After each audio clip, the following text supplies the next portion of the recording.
Haleluya, puji Tuhan. Selamat pagi, salam sejahtera di dalam kasih Tuhan Yesus Kristus. Puji Tuhan, pagi hari ini ketemu lagi bersama dengan Bu Grace melalui channel YouTube untuk kita belajar firman Tuhan. Bu Grace berharap adik-adik KBTK Graha Mentari semuanya dalam keadaan yang sehat dan diberkati oleh Tuhan. Puji Tuhan. Kita akan naikkan pujian terlebih dahulu dan berdoa. Ambil sikap duduk yang baik, kita mau memuji Tuhan. Bapa-Ku datang padamu, naikkan ucapan syukur atas kasih anugerah-Mu yang indah setiap hari. Pagi hari, siang hari, sore dan malam hari. Tak hentinya mengucap syukur atas kebaikan-Mu. Tuhan Yesus yang baik, kami mengucap syukur buat kesehatan yang Tuhan berikan bagi kami semua. Engkau Allah yang luar biasa, Allah yang baik, Allah yang dahsyat. Kami berterima kasih Tuhan, pagi ini kami mau belajar firman Tuhan. Tuhan pimpin pelajaran kami dari awal sampai akhir.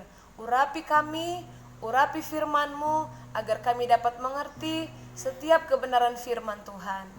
Ini doa kami di dalam nama Tuhan Yesus Kristus. Haleluya, amin. Puji Tuhan, adik-adik, kita sudah belajar tentang kematian dan kebangkitan Tuhan Yesus. Dan kali ini kita akan belajar tentang hari Pentakosta. Kisah firman Tuhan ini tercatat di dalam Kisah Para Rasul 2 ayat yang pertama sampai ayat yang ke-13. Ketika Tuhan Yesus naik ke sorga, Tuhan berjanji Dia akan memberikan Roh Kudus. Setelah 10 hari kemudian, pada hari Pentakosta, semua murid-murid Tuhan Yesus, mereka berkumpul di suatu tempat, di satu rumah, di loteng Yerusalem. Tiba-tiba, datanglah bunyi seperti tiupan angin keras dari langit. Angin keras itu lalu masuk dan memenuhi seluruh rumah para murid itu berada. Lalu muncullah lidah-lidah api dan hingga pada mereka masing-masing. Semua murid penuh dengan Roh Kudus dan mereka mulai berbahasa roh. Karena bunyi angin yang keras tadi, berkumpullah orang-orang Yahudi di sekitar rumah tersebut. Orang-orang Yahudi, mereka merasa heran karena tiba-tiba para murid bisa bicara berbagai bahasa. Dan seorang rasul yang bernama Petrus, dia pun keluar dari rumah itu dan menemui orang-orang Yahudi. Petrus adalah orang yang menyangkal Tuhan Yesus pada waktu Tuhan Yesus ditangkap untuk disalibkan. Petrus adalah orang yang menggebu-gebu, tapi dia juga penakut. Tetapi pada waktu dia dipenuhkan dengan Roh Kudus, dia berbicara dengan berani kepada banyak orang. Dan dia memberitahu apa yang terjadi sekarang, karena sudah tertulis di Alkitab. Petrus menceritakan bahwa Tuhan Yesus disalibkan dan mati untuk menebus dosa semua orang. Petrus juga mengatakan bahwa Tuhan Yesus telah bangkit dan hidup untuk selama-lamanya.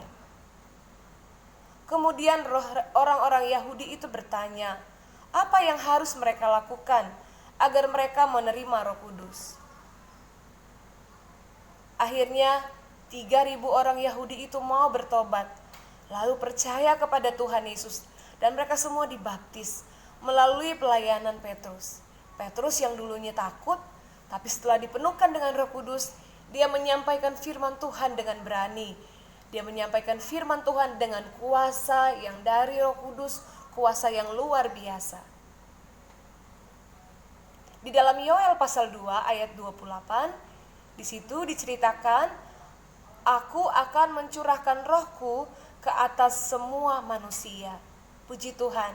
Pada waktu Tuhan Yesus naik ke surga, dia berjanji bahwa dia akan memberikan Roh Kudus di dalam hidup kita, orang-orang yang percaya.